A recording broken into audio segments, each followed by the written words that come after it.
All right. Is this too loud? Just loud enough or okay? Good enough? All right. All right, so we are in Nehemiah chapter 5. I've got your handout here. Just remind me somebody to hand those out at the end for this coming week. So Nehemiah, and just a quick recap if you haven't been here the last couple of weeks, Nehemiah is coming back after Israel's exile to rebuild the walls of Jerusalem. And we talked a lot about the walls being more than just security, but symbol, that they symbolize the health and protection and the sort of the vibrancy of Jerusalem. So by putting the walls back into place, a lot is going on in that action. And so we talked about how Nehemiah was cupbearer to King Artaxerxes, and that he took a bit of a risk to get to where he is now. By chapter 5, he has been given money, he's been given people, he's been given access to building materials by the king, who is in no way a Jew. He has no way necessarily any obligation to be supportive of this project, but he is, that God gave favor to Nehemiah through him. So chapter 5, we are getting to the point where the construction of the wall is going well, but there's another problem that crops up. Chapter 5, verse 1. Now there arose an outcry of the people and of their wives. See, now you got the Jewish women involved. You got a problem, right? The outcry of the people and their wives against their Jewish brothers. So we've got a conflict within the community. I know it's hard to believe, but sometimes there are conflicts within community. For there were those who said, with our sons and our daughters we are many, so let us get grain, that we may eat and keep alive. There were also those who said, we are mortgaging our fields and our vineyards and our houses to get grain because of the famine. And there were those who said, we have borrowed money for the king's tax on our fields and our vineyards. Now our flesh is as the flesh of our brothers, our children are as their children. Yet we are forcing our sons and daughters to be slaves, and some of our daughters have already been enslaved. But it is not in our power to help it, for other men have our fields and our vineyards. Okay, so what you've got going on here in Nehemiah 5 is sort of the typical business practices of the day that don't and are not working in the situation that Nehemiah and the people are currently in. There was a lot of indebtedness among the people to other people within the community. There was a lot of interest being charged and mortgages being done and all these things. And yet the people have dedicated themselves not to their own tasks, which would help them pay these things. They've dedicated themselves to the rebuilding of the wall in Jerusalem, right? So if you're dedicating all your time over here to do that, it's kind of hard to take care of the home front and all the bills that got to be paid over here. And so Nehemiah says, I was very angry when I heard their outcry in these words. I took counsel with myself. I said to myself, I says, and I brought charges against the nobles and the officials. So Nehemiah is raising for us this very real idea of, it sort of goes back to the golden rule, right? Do unto others as you'd have them do unto you. And so the people the outcry arose because they're getting hungry. It says, so let us get grain that we may eat and keep alive, because everything is going towards the rebuilding of the temple. And yet there are those in the community that are trying to make a buck out of the process. See the problem? So that's why Nehemiah is angry. And so he thought about it, took counsel with himself, thought about it a while. I brought charges against the nobles and the officials. I said to them, you are exacting interest, each from his brother. And I held a great assembly against them and said to them, we, as far as we are able, have bought back our Jewish brothers who have been sold to the nation. So during the exile, a lot of the Jews were sold into slavery, and so there was a movement to buy them back, to buy their freedom. So we bought back. But you even sell your brothers that they may be sold to us. So you're not helping. You're actually hurting this process, because what you are doing is, in fact, in a roundabout way, enslaving them again, and sometimes directly. So they were silent and could not find a word to say. So I said, the thing that you are doing is not good. Ought you not walk in the fear of God, to prevent the taunts of the nations and our enemies? So there are two things going on. Two reasons why. That one is just wrong, right? He's just saying from a common sense perspective, this is wrong. Secondly, this is wrong because you know this goes against what the Lord would want for us. Walk in the fear of God. Thirdly, it's a bad witness to prevent the taunts of the nations and our enemies. It's showing that there are three distinct things here that are problematic in this practice. All right. Moreover, I, my brothers, and my servants are lending them money and grain. Let us abandon this exacting of interest. So he immediately drops the interest charges. Return to them this very day their fields, their vineyards, their olive orchards, and their houses, and the percentage of money, grain, wine, and oil you've been exacting from them. Okay?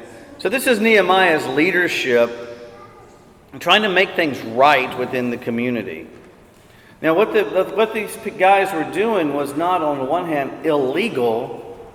It was just morally wrong. Okay?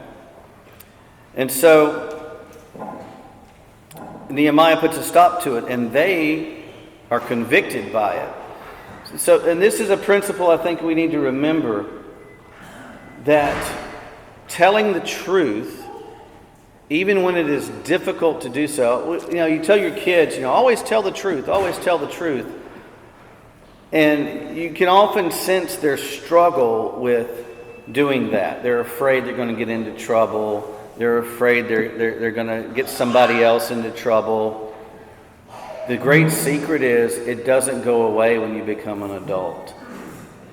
A lot of times what keeps us from telling the truth is we don't want to get into trouble, and we don't want to get anybody else. And it's the same thing that our kids wrestle with, we wrestle with as adults. But Nehemiah takes the risk here of telling the truth. What was it going to do? Were these people going to leave? Were they going to walk away? Were they going to revolt against Nehemiah? He did not know. But he tells them the truth and says, I am the leader of this. And he was obviously the understood leader of this whole endeavor. And they respond. They follow good, strong leadership. And so I think that is something that, I don't know about you, but I like following when I know I have a leader that I'm confident in. I tend to grumble more when I'm not confident in my leadership. But they were confident in Nehemiah's leadership. Why? Because he was out there with them. He was on the wall. He had managed this. He had shown himself and proven himself. So when he challenges them, they listen. They listen and they respond.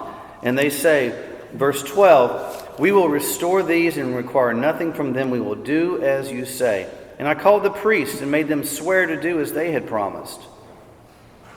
And so symbolically, in sort of an act very similar to a prophet, he says, I also shook out the fold of my garment and said, so may God shake out every man from his house and from his labor who does not keep this promise, so may he be shaken out and emptied.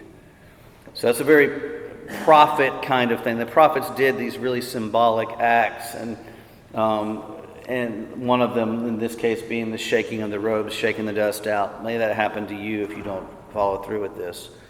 And all the assembly said, Amen, and praised the Lord. And the people did as they had promised. So I think this brings to mind for us is this idea of how we treat our neighbors, how we treat, because this is an in the community sort of event, right? This isn't dealing with the Gentiles. This isn't dealing with the other nations.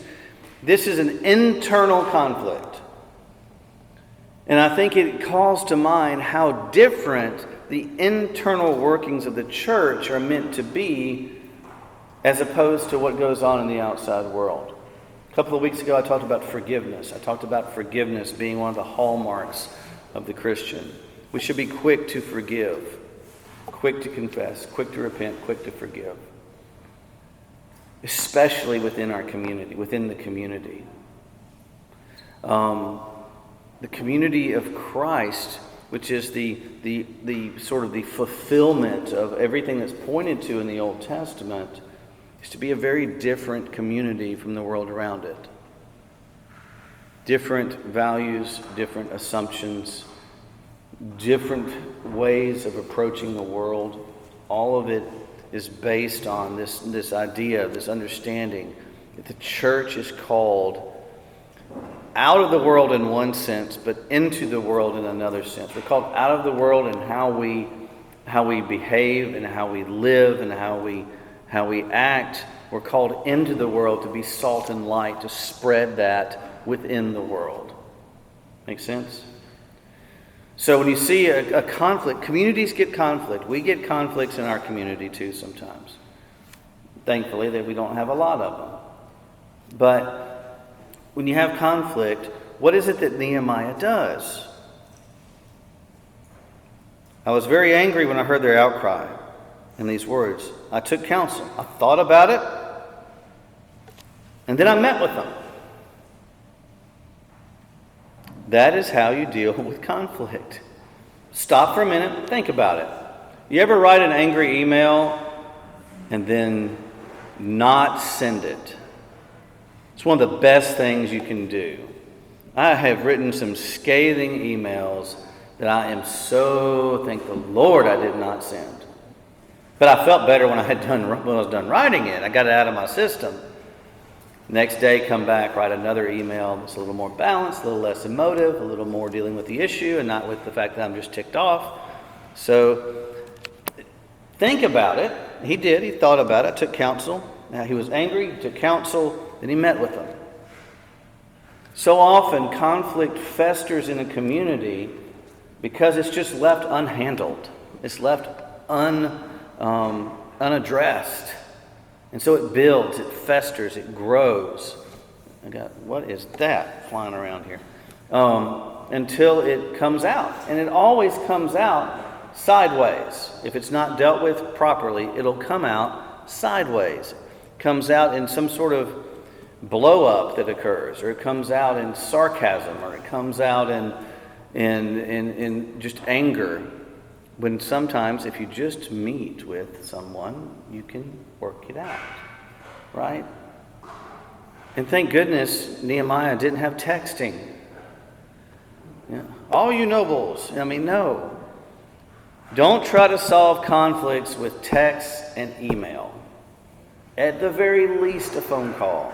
At the very best, a face-to-face meeting.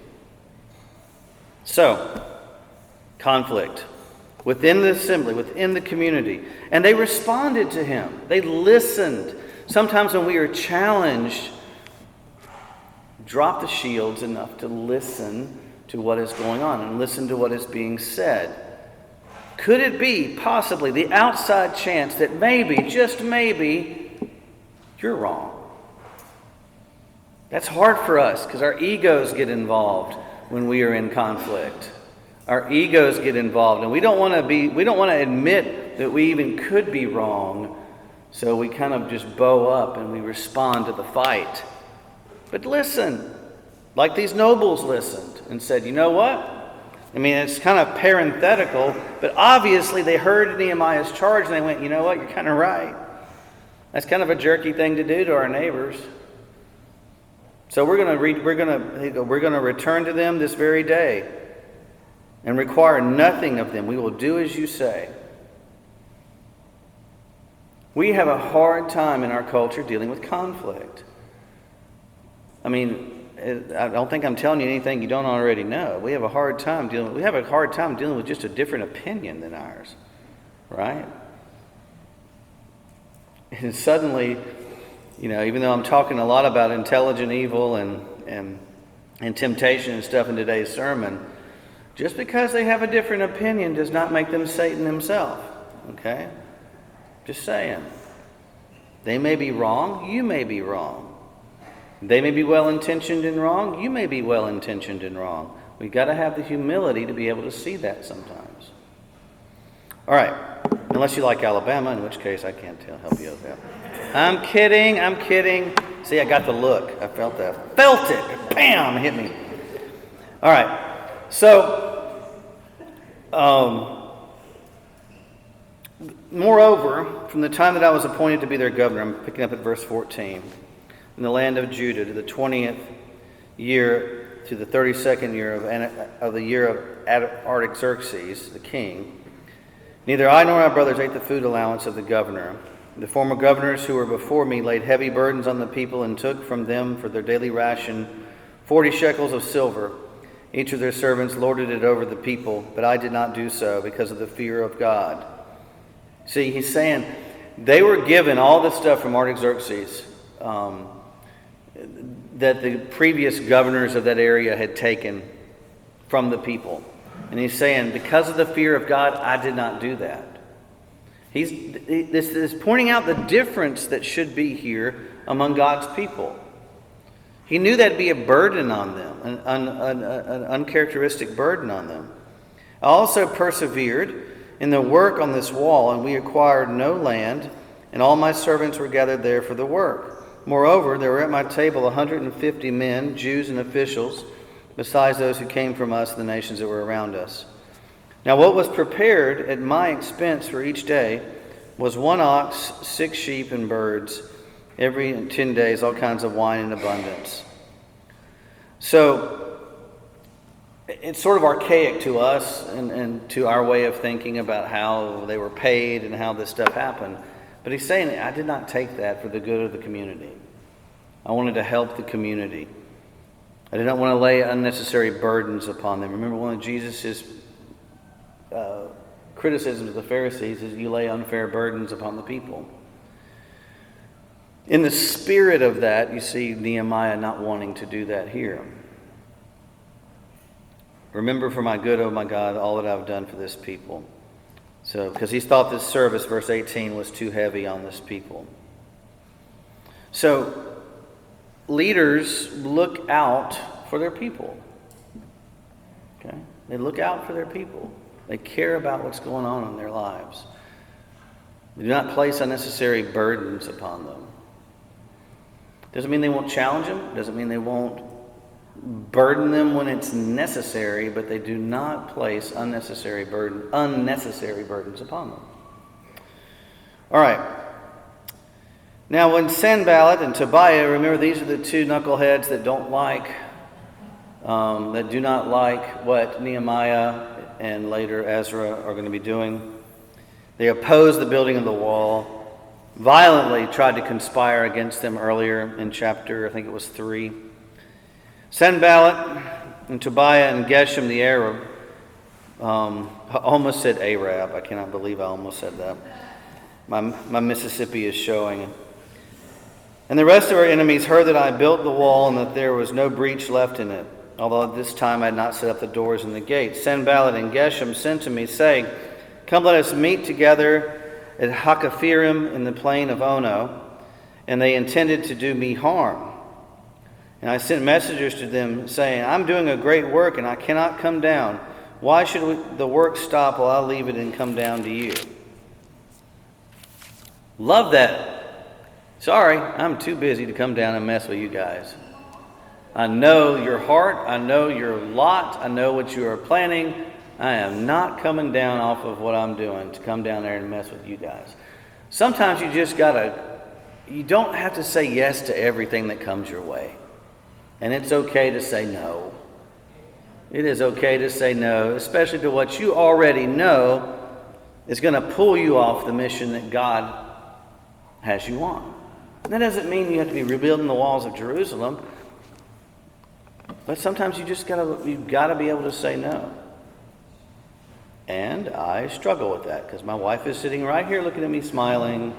I struggle with that too. So I can't get away with anything, right? No. All right. So then they sent to me 4 times in this way, and I answered them in the same manner. No, I'm not coming down off the wall to come down here and mess with you knuckleheads. I'm not going to do it. It's just not worth it. I'm on a mission. So when you're doing something and you're convinced that it's for God, and again, it doesn't, people think, well, I'm not building a cathedral, I'm not running a church, I'm not the bishop. No. Spending time with your kids is something that you're doing that is a ministry for God. Spending time with your spouse is a ministry before God. There's so many things. Being engaged in your work in a way that is prayerful and then in a way that shines the light of the gospel into the world is ministry. So don't hear this and think that, well, I'm not Nehemiah, I'm so far removed from that type of situation no. There are 100 ways in which you are called to shine the light of Christ into your world. And what pulls you away from that, tell it to go away. I'm not coming down to mess with you right now. Okay? So, and they sent to me 4 times. I answered them in the same manner. But in the same way, Sanballat for the 5th time sent his servant to me with an open letter in his hand. In it was written, it was reported among the nations, and Geshem also says that you and the Jews intend to rebel. All right, so this comes to the phrase that I really, really hate, and I've sort of outlawed among the vestry. People are saying, right? Hate that. These people have names, and these people may have valid complaints, but just to bring people are saying, it's such a manipulative statement, right? If I come to you and just go, well, you know, Jeff, people are saying.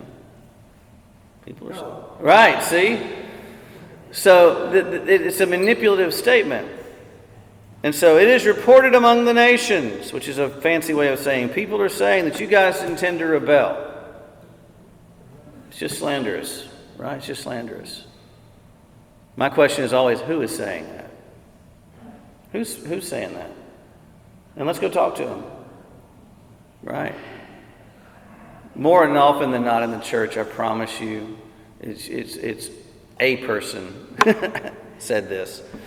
So I always say, don't come and tell me people are saying. Come and tell me that Jeff said this or that, and then I'll go talk to Jeff, and we'll work it out. You know, and usually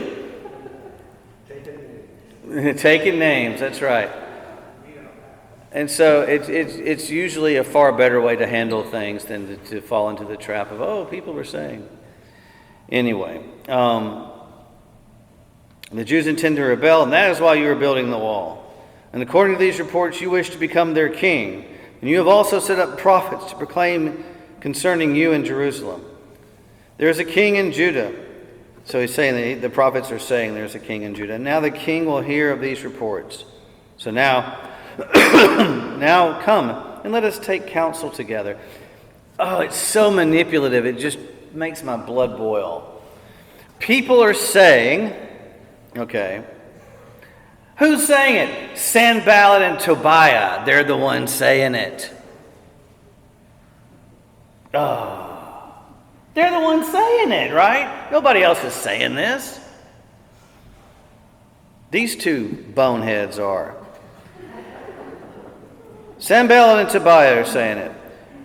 You intend to rebel, and that's why you're building the wall. And according to these reports, you wish to become their king. Oh, that's big, because that goes again. They got a king. It's Artaxerxes.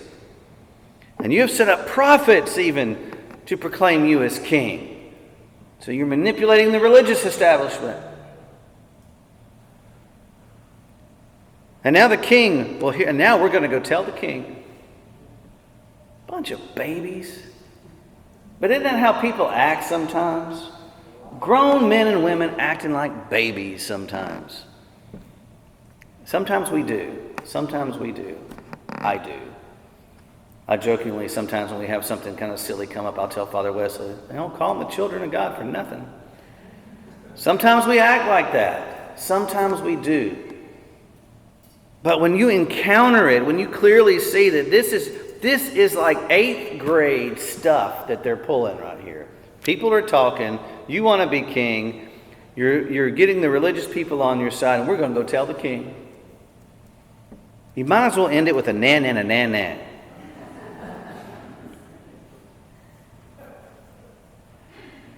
And now the king will hear this. And then they say, so now let us come and take counsel together.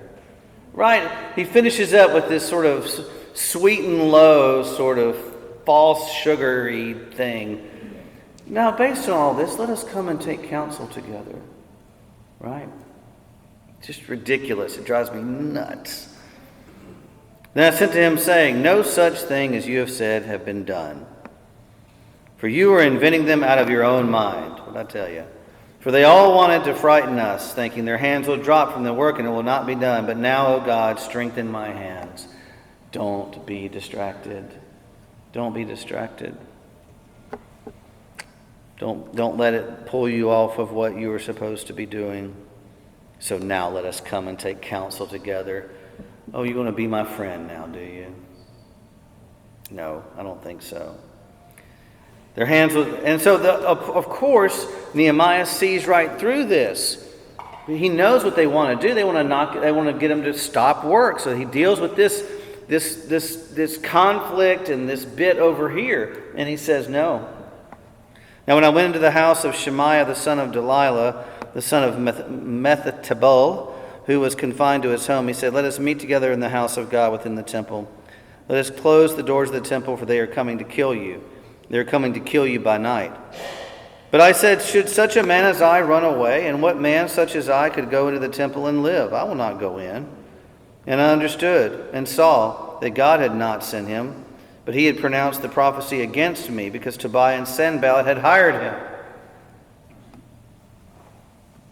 And this would make a pretty good movie if you stretch this out a little bit, this betrayals and stuff. For this purpose he was hired, that I should be afraid and act in this way and sin, so they could give me a bad name in order to taunt me. Always look at things. I've used this example a lot of times, I know. But remember in the 80s, in the malls, back in the 80s, back when we had malls that I used to go to, they would have these little kiosks of these drawings, these geometric drawings that you had to stand there and look and stare at until your eyes got tired, and then you could sort of see the three-dimensional image beyond it.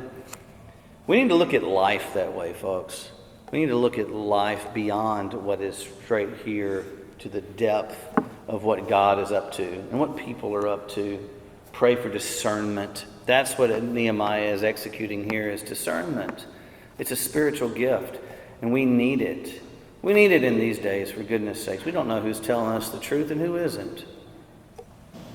Besides the Lord Jesus, and I won't stand and die on that. But the rest of them, I don't know who's telling us the truth anymore, almost anything.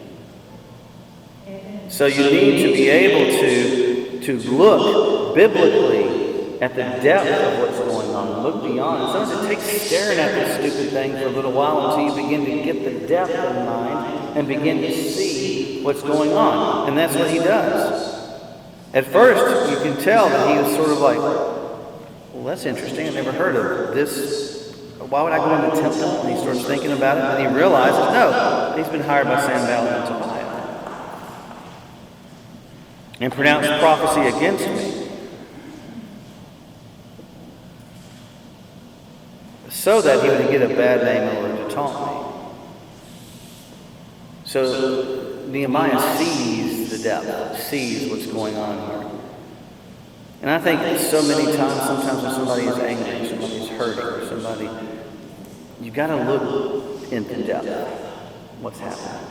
What's here? What's why? I mean, this is just pastoral, general stuff, but a lot of times when somebody is angry, we respond in anger, and we miss what's going on that causes. Hurting people hurt people. You need to remember that. Hurting people hurt people. Doesn't make it right, but it's just a perspective thing that can help you. So now, whether Sanballat and Tobiah are hurting or not, I don't know. I think they're just scoundrels at the end of the day. But we have to look beyond. We have to be able to look at the depth of what's going on in our lives and in the world around us. And we need the scriptures chiefly to help us do that. All right. So remember Tobiah and Sanballat, oh my God, according to these things that they did, and also the prophetess Noadiah, and the rest of the peoples who wanted to make me afraid. And then the last paragraph is the wall is finished.